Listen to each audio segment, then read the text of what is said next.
Arestado ang dalawang Bulgarian sa Pampanga dahil sa umano'y ATM fraud.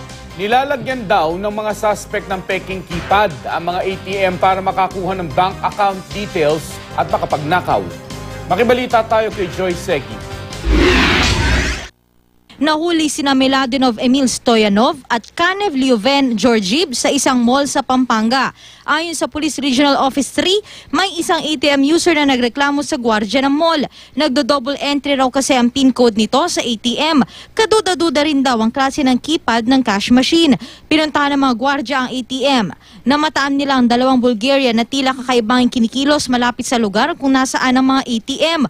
Sinita ang dalawa at doon na-recover sa kanilang ilang gamit tulad ng data port cable, laptop, keypad at screw.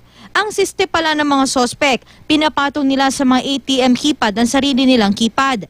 Dito na nila nakokopya ang PIN code at iba pang detalye ng account ng mga ATM user. Matapos makuha ang mga impormasyon, nakakagawa na sila ng mga duplicate na ATM at nakakapag-withdraw gamit ito. Tumanggi magbigay ng pahayag ang mga nahuling Bulgarian. Napag-alaman ng mga tourist-based travel cards sa inisyo ng immigration sa dalawa. Naniniwalang pulisya na may kasabwat na Pilipino sa ATM fraud. Easy money siguro ito sa kanila eh. Dahil siyempre pag naka-duplicate na sila, dahil kuha lang ng kuha eh. Pwede mag-utos ng kahit sinong kumuha. Pwedeng Pilipino na kukuha. Hawak na ng anti-cybercrime group ang laptop ng mga sospek. Naharap sila ngayon sa iba't ibang reklamo. Tinitingnan din ngayon kung may kaugnayan ba sila sa mga Italianong na aresto noong Pebrero dahil din sa ATM fraud. Ayon sa NBI, talamak na ang ATM fraud at credit card scam sa bansa. Para labanan ito, inaprubahan ng Monetary Board ng Bangko Sentral ng Pilipinas o BSP ang Financial Consumer Protection Framework. Sa ilalim nito, titiyakin ang privacy na impormasyon ng mga kliyente ng bangko. Nariyan din ang pagtatayo ng epektibong helpdesk sa mga bangko na tutugon sa mga reklamo.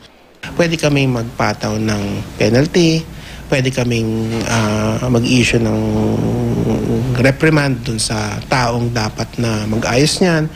Pwede rin naming ipatigil yung serbisyo, halimbawa na nagiging sanhi nung problema. Joy Segi, Nagbabalita, Pilipinas.